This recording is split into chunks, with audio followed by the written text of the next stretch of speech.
대부분의 사람들은 행복한 노후 조건으로 많은 돈이 있어야 한다고 생각하고 있습니다.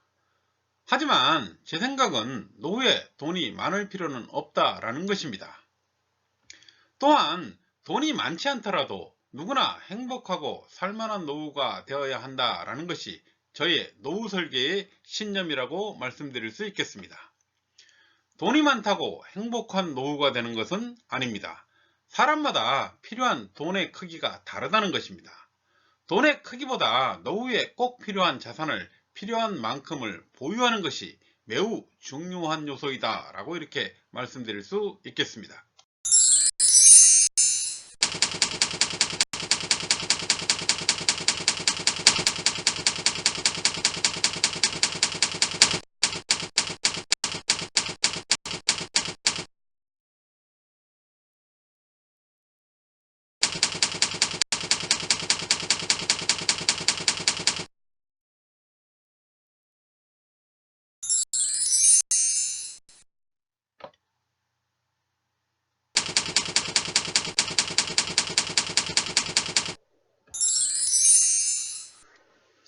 앞으로 우리가 살아갈 세상은 저성장, 저금리, 장수 시대라고 합니다. 그 어떤 시대보다 재무계획이 절실하게 필요한 시대를 살아가야 한다라고 이렇게 말씀드릴 수 있겠습니다. 과거처럼 목돈을 금융기관에 예치하고 지급이자로 행복한 노후를 설계하던 시대는 이제 지나갔다라고 이렇게 말씀드릴 수 있겠습니다. 앞으로는 어떤 준비들을 해야 하는지를 한 가지씩 점검해 보도록 하겠습니다.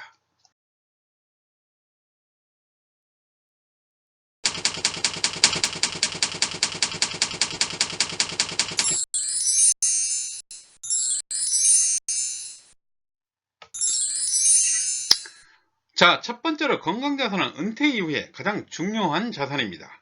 돈을 잃는 것은 조금 잃는 것이고, 사람을 잃는 것은 많은 것을 잃는 것이고, 건강을 잃는 것은 모든 것을 잃는 것이다 라고 하였습니다.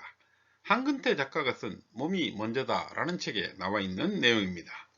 문제는 이렇게 중요한 건강자산의 중요성과 특징을 우리는 제대로 모르고 있다는 것입니다. 자, 그러면은 우리가 건강자산의 특징에 대해서 하나씩 살펴보도록 하겠습니다. 자, 첫 번째는 우리가 이제 그저 매일매일 꾸준하게 준비해서 평생 동안 쓰는 자산이 바로 건강자산이다 라고 이렇게 말씀드릴 수 있겠습니다. 자, 두 번째는 건강자산은 이제 시간을 특별히 정해서 마련할 수 있는 이런 자산이 아니다 라는 것입니다. 세 번째는 무슨 적금과는 달리 만기가 이제 없는 이런 자산이 바로 건강자산이다 라고 이렇게 말씀드릴 수 있겠습니다.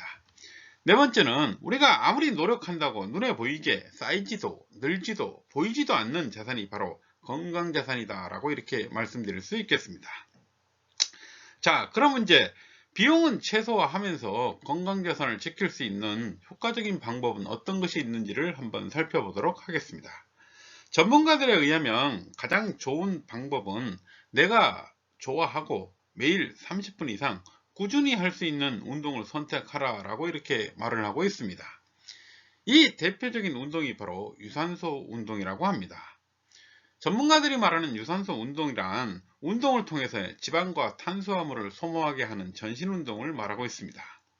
현대인들의 최대 고민인 성인병을 예방하고 건강한 노후를 위해서도 반드시 챙겨서 실천해야 하는 운동이 바로 유산소 운동이다 라고 이렇게 말씀드릴 수 있겠습니다.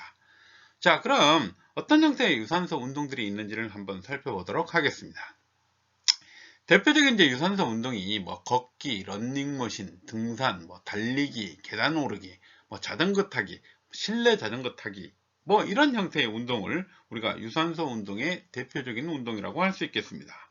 이 중에서 내가 가장 좋아하고 매일 30분 이상 꾸준히 할 수 있는 운동을 선택해서 실천하라는 이런 얘기가 되겠습니다. 자, 두 번째는 근력 운동이 매우 필요하다는 것입니다. 전문가들에 의하면 사람들이 이제 노화가 진행되는 50세 이후부터는 자연스럽게 근력이 감소한다고 합니다. 부족해진 근력을 채우는 건 당연한 일입니다. 돈 들이지 않고 손쉽게 할 수 있는 근력 운동으로는 어떤 형태의 운동들이 있는지를 한번 살펴보도록 하겠습니다. 대표적인 운동이 팔굽혀펴기, 아령 들기, 덤벨 들기, 윗몸 일으키기, 턱걸이 등 이런 형태의 운동을 대표적인 우리가 근력 운동이라고 할 수 있겠습니다. 우리가 이제 결론적으로 위에서 열거한 운동들 중에 4개 맞는 이제 유산소 운동과 근력 운동을 정해서 사는 동안 꾸준하게 실천을 한다면 많은 사람들이 바라는 99세까지 팔팔하게 살다가 편안한 죽음을 맞길 바라는 소망을 이룰 수 있을 것이다 라고 이렇게 말씀드릴 수 있겠습니다.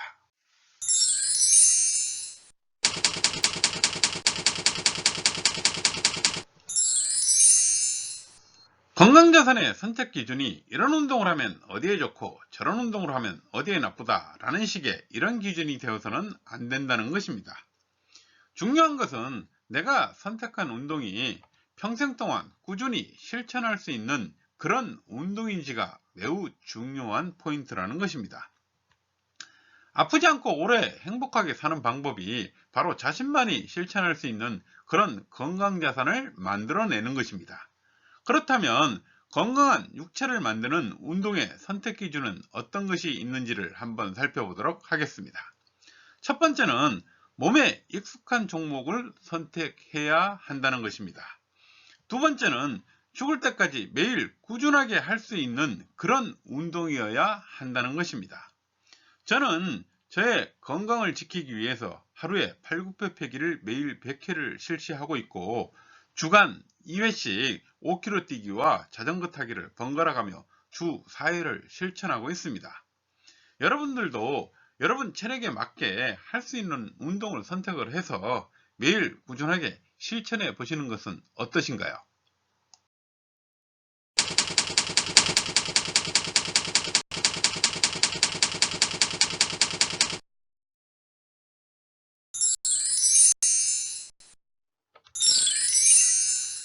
은퇴 이후 노후생활에 접어들면 평생 동안 나누어 써야 할 생활비 통장이 반드시 필요합니다. 걱정 없고 행복한 노후가 되기 위해서는 목돈보다는 평생 지급될 월급형 자산이 절대적으로 필요하다는 것입니다. 은퇴 이후는 내가 가진 목돈을 노리는 사람이 너무 많습니다. 사기꾼, 보이스피싱, 자식놈, 사위놈 할 것 없이 많은 사람들이 나의 목돈을 노리고 있다는 것입니다. 결국 노후에 이제 목돈은 힘없는 늙은이가 지킬 수 없는 자산입니다. 결론은 보유자산을 평생 나눠받을 수 있는 자산으로 바꿔두어야 한다라고 이렇게 말씀드릴 수 있겠습니다. 자, 그럼 이제 평생 월급 통장의 특징에 대해서 하나씩 살펴보도록 하겠습니다. 자, 첫 번째는 매월 일정 금액을 30년 이상 꾸준하게 납입해야만 만들 수 있는 자산이라는 것입니다. 두 번째는 공적연금이든 개인연금이든 죽을 때까지 받을 수 있는 연금으로 만들어야 한다라고 이렇게 말씀드릴 수 있겠습니다. 세 번째는 납입이 종료되어도, 즉 만기가 되어도 한꺼번에 쓸 수 없고 평생 나누어 써야 하는 이런 자산이다 라고 이렇게 말씀드릴 수 있겠습니다. 우리가 이제 평생 생활비 통장을 만드는 일은 평생 동안 기본적으로 써야 할 월급 통장을 하나 만드는 아주 중요한 일이다 라고 이렇게 말씀드릴 수 있겠습니다.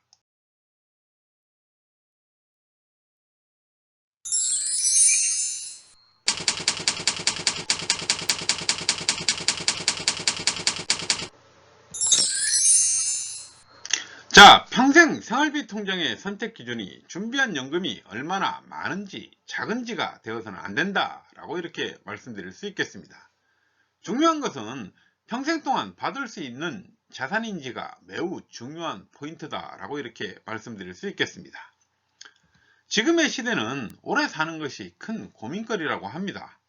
우리들은 지금 일찍 죽는 것이 큰 문제가 아닌 그런 시대를 살고 있다는 것입니다. 그렇다면 평생 생활비 통장 준비 시에 어떤 유의사항들이 있는지를 한번 살펴보도록 하겠습니다. 자, 첫 번째는 일정 기간 동안 받고 끝나는 확정형 연금 자산은 매우 불안하다는 것입니다. 두 번째는 그렇다면 죽을 때까지 지급 가능한 종신 지급형 연금 자산으로 바꿔둘 필요가 있다라고 이렇게 말씀드릴 수 있겠습니다. 결론적으로 우리는 이제 시대에 맞는 똑똑한 연금자산 선택이 요구되는 이런 시대를 살고 있다라고 이렇게 말씀드릴 수 있겠습니다.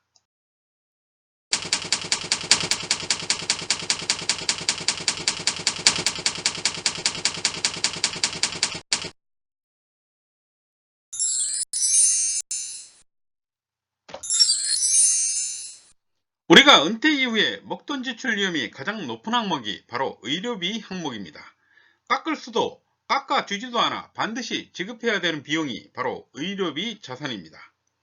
노후생활 도중에 생활비가 부족하면 조금 아껴 쓰면 되고, 경조사비가 부족하면 문자로 대신할 수도 있습니다.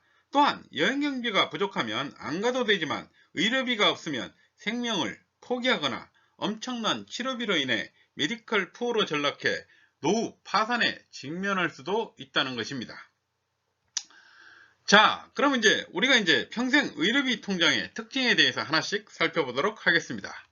자, 첫 번째는 연금자산과 마찬가지로 만기가 되어도 한꺼번에 쓸 수 없는 자산이라는 것입니다. 두 번째는 질병의 발병 시기와 의료비의 사용 시기를 알 수 없기 때문에 만기가 되어도 한꺼번에 쓸 수 없는 자산이라는 것입니다. 세 번째는 깎을 수도 깎아주지도 않아 반드시 지급해야 되는 비용이 바로 의료비 자산이다 라고 이렇게 말씀드릴 수 있겠습니다.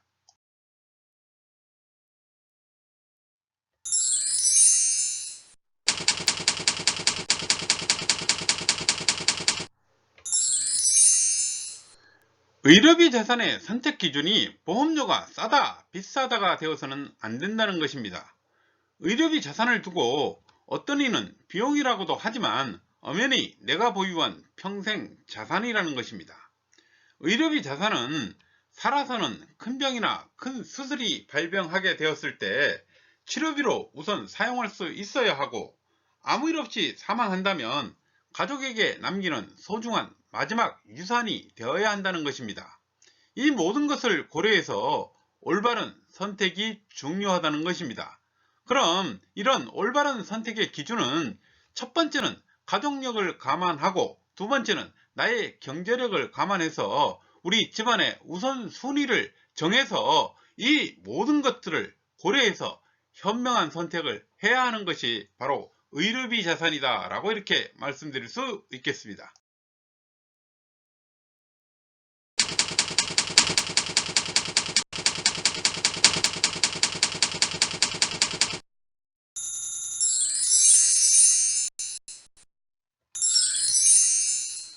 앞으로 살아갈 세상은 초장수시대, 노노세상, 노노부양시대라고 합니다. 오래 사는 것이 큰 고민거리가 되고 있습니다. 부모 노인과 자녀 노인이 함께 살아가는 이런 세상이라는 것입니다. 이런 세상을 살아가는 데는 어떤 준비를 해야 할까요? 아무리 부모의 노후 준비가 잘 되어 있더라도 자녀의 노후 준비가 제대로 되어 있지 않으면 자녀로 인해서 노후 파산에 직면할 수도 있다는 것입니다. 그렇다면 최소한 자녀 스스로 준비할 수 있도록 재무적 지식과 자산 관리 능력은 상속해 주어야 한다라고 이렇게 말씀드릴 수 있겠습니다. 자, 그렇다면 자녀 리스크 상품의 특징을 한번 살펴보면, 첫 번째는 자녀는 전혀 관심을 두지 않는 대표적인 금융 상품이라는 것입니다. 두 번째는 자녀가 스스로 준비하지 않으면 노후에 부모의 목돈 지출 위험이 크게 발생하는 항목이라는 것입니다. 이 모든 것을 감안해서 종합해 보면 자녀에게 꼭 필요한 1순위 준비 자산은 바로 의료비 자산이다 라고 이렇게 말씀드릴 수 있겠습니다. 자, 의료비 자산의 특징은 자녀에게 소득이 생긴다고 자녀 스스로 준비하지 않는다는 것입니다. 왜냐하면 지금 당장 시급한 자산이라고 인식하지 않기 때문입니다. 결론적으로 자녀에게 물려줄 목돈은 없지만 목돈 지출 상황은 막아야 자녀와 부모 모두의 노후가 든든해진다 라고 이렇게 말씀드릴 수 있겠습니다.